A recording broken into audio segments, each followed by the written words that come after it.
قَلِيلًا مَا تَشْكُرُونَ. How little you're grateful.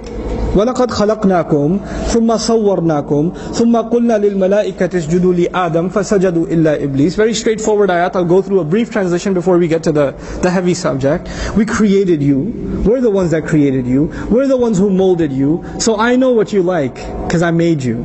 And I know how I fashioned you. And I know the things I put inside of you. I know every one of your body parts. And I know every one of your cravings and every one of your temptations.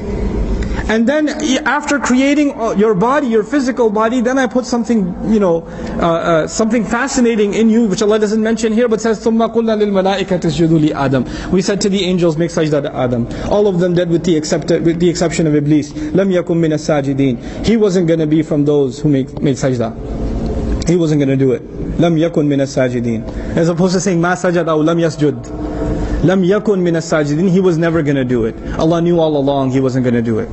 قَالَ مَا مَنَعَكَ أَلَّا تَسْجُدَ إِذْ أَمَرْتُكَ. Allah said, what of anything, what possibly prevented you to make sajda when I told you, when I commanded you? قَالَ أَنَا خَيْرٌ مِّنْهُ. You know the story. And it's not the focus of the day today, but it's important to build this conversation.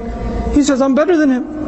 قَالَ أَنَا خَيْرٌ مِّنْهُ خَلَقْتَنِي مِنْ نَارٍ وَخَلَقْتَهُ مِنْ طِينٍ. You made me from fire. You made him from clay. You know, a kafir does not believe that Allah made him.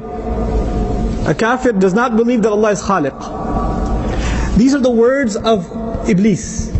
And Iblis says, khalaqtani. You made me. He doesn't just believe in Allah, he's talking to Allah and he's acknowledging that Allah is his creator. His kufr is not just of I don't believe Allah exists. His disbelief is actually his disobedience. I'll say that 3 times. His disbelief is his disobedience. His disbelief is his disobedience. His disbelief is his disobedience. Why am I saying it 3 times? Because there are people in the audience who disobey Allah and they say, it's not that bad, at least I still believe. At least it's not like I'm a kafir. I do some stuff, I know it's messed up. But it's not like I'm a disbeliever. His disbelief was his disobedience. Shaitan will not, he doesn't need to get you to disbelieve. You can still call Allah your creator. All shaitan has to do is get you to what? Disobey. All he needs you to do is get you to disobey. You have to understand that. And if you keep telling yourself at the end of it, at least I still believe in Allah, that should be good enough for me, then shaitan believed in Allah too. He did exactly that. That's why I'm repeating that 3 times. You got that point? That's really important for this conversation. خَلَقْتَنِي مِنْ نَارٍ وَخَلَقْتَهُ مِنْ طِينٍ قَالَ فَاهْبِطْ مِنْهَا فَمَا يَكُونُ لَكَ أَن تَتَكَبَّرَ فِيهَا. And Allah said, get down from here. It is not appropriate for you to show your arrogance here, to consider yourself big here, to make yourself big before Allah. What is the thing we say every time we go into salah? Allahu Akbar. Allahu Akbar. Allah is greater. Allah is greater. Allah is greater. Which means I am not. I am not. I am not. And Allah says when you disobey, that means you're greater. You think you're greater. That's disobedience.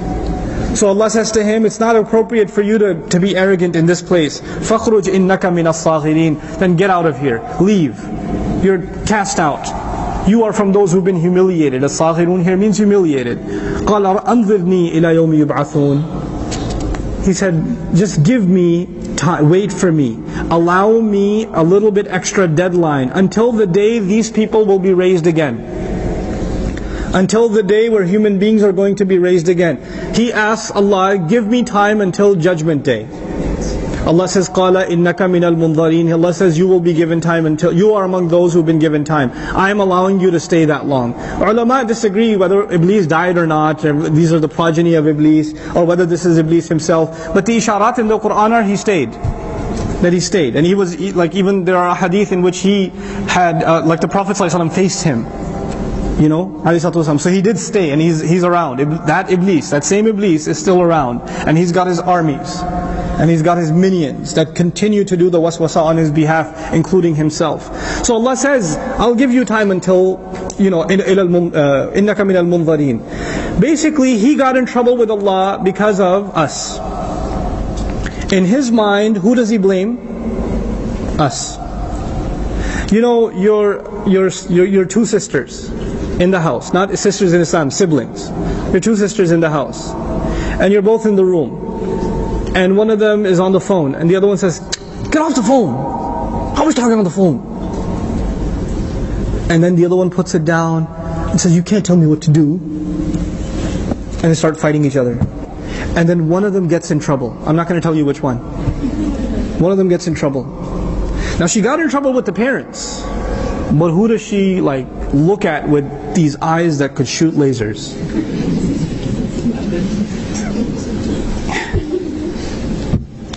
You blame your sister. It's your fault. I hate you. My parents hate me because of you. There's nothing that's wrong with me. I don't have a temper issue.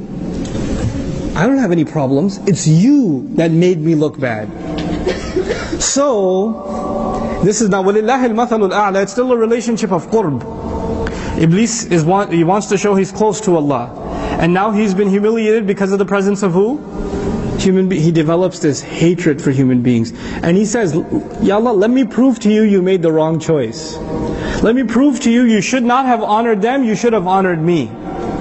Let me prove to you that you should not have gotten me in trouble, they should be the ones in trouble. Give me time until Judgment Day. فَبِمَا أَغْوَيْتَنِي. Because you made me slip. Because you made me do wrong. You trapped me into it." Secondarily, he blames Allah too. لَأَقْعُدَنَّ لَهُمْ صِرَاطَكَ الْمُسْتَقِيمِ. I will sit waiting for them. قَعَدَ lahu in Arabic means to sit somewhere and wait to ambush somebody. Qa'ada means to sit somewhere, and with a lam means to wait, and you're waiting to ambush somebody. Like imagine on outside the door, one of you guys is behind the door of the masjid with a baseball bat, waiting for your friend to come out. Not with a baseball bat, maybe flowers or something, I don't know. But the idea is you hide and you wait for somebody to show up and then you attack them. And somebody who's waiting in ambush is exposing himself or not? He's not exposing himself. And does he attack all the time or at the right moment? He waits for the right moment and then he attacks, right? So that's captured inside لَأَقْعُدَنَّ لَهُمْ صِرَاطَكَ الْمُسْتَقِيمِ. I will be on the straight path, but I won't come out all the time. I'll find the right moment. And then I'll slip something in and slip out before they can realize I was there and that I said something to them. ثُمَّ لَآتِيَنَّهُمْ مِنْ بَيْنِ أَيْدِيهِمْ. Then I will come at them from right in front of them. What is right in front of us? The straight path leads to Jannah. I will come at them and say, "Don't go here. Don't go to Jannah. Jannah is too far, man. I gave you something right now. Why you got to work for Jannah?" I'll give them short-term benefits. I'm giving you one of the many interpretations of each. He'll come at them from in front of them. وَمِنْ خَلْفِهِمْ. I'll come from behind them. I'll come from behind them, pulling them. Somebody who's attacking you from behind wants you to stop. You're making progress and they want you to stop. And they want you to head back. This expression is used in the Qur'an. انقلبتم على أعقابكم. You're going to turn back on your heels. You're going to reverse. You were making progress towards Allah, you start reversing. I will see that they're making progress and I'll start yanking them back. I'll attack them from behind. وعن شمائلهم وعن أيمانهم وعن شمائلهم. I'll come at them from their right and from their left. This has been interpreted in many ways. But their right means they'll be among good company, I'll still come to them. They'll be in bad company, I'll still come to them. Because on your yameen, you're doing good. I'll come. The right side is associated with good deeds. The left side is associated with bad deeds. So from their right, even when they're doing good deeds, I'll still slip myself in. Even when you're reading Qur'an, he'll slip himself in. That's why Allah says, فَإِذَا قَرَأْتَ الْقُرْآنَ فَاسْتَعِذْ بِاللَّهِ مِنَ الشَّيْطَانِ الرَّجِيمِ. When you're reading Qur'an, seek refuge of Allah from shaitan. Why? You're doing a good deed. What shaitan got to do with a good deed? No, I'll come at them when they're doing good deeds. I'll attack them when they're doing bad deeds. I won't stop. I'll find the opportunity. وَلَا تَجِدُ أَكْثَرَهُمْ شَاكِرِينَ. And then you'll see, you'll find most of them aren't grateful. You're not going to find most of them grateful at all. In other words, when they disobey you, when they obey me, that means they are not grateful to you. Where did this passage begin? Allah said, we put you on the earth and we gave you lots of means to live well. Right? Remember that? How is the continuation of speech going here? Allah is teaching us, look, Allah asked us a few things that we shouldn't do. There are a few things we're not supposed to do. Most of what is on this earth is halal for us. How many meats are haram for us? You can count them. Compare that to what are the things that are halal for us? Uncountable. How many drinks are haram for us? Basically different variations of the same product, right? And how many kinds of drinks are halal for us? You can't count them. That's an uncountable amount. So the comparison between what Allah opened us for us to enjoy, and the things Allah said, stay away from these things. There's no comparison. And you still go after the few things He told you not to do, then you are ungrateful. And Iblis says, look, the entire world you've opened for them, and you've made halal for them, but the few things you've made haram, I'm going to make them do those. And you'll see they're not grateful. They don't appreciate all the things you did give them. They'll only want to go for the things that are forbidden on them. وَلَا تَجِدُ أَكْثَرَهُمْ شَاكِرِينَ قَالَ اخْرُجْ مِنْهَا مَذْءُومًا مَدْحُورًا. Get out of here. You're guilty. You're humiliated. And you're being cast away, pushed out, kicked out. لَمَنْ تَبِعَكَ مِنْهُمْ. Whoever follows you among them. Whoever follows you among them. Allah doesn't say whoever disbelieves in me. That's not a condition. The only condition Allah put here is whoever listens to you, whoever pays attention to you, shaitan among them. Is it possible a Muslim will listen to shaitan? We're a bigger target. Whoever follows you among them, لَأَمْلَأَنَّ جَهَنَّمَ مِنْكُمْ أَجْمَعِينَ. Not minhum ajma'in. I will fill hellfire, I swear to it, with all of you all together.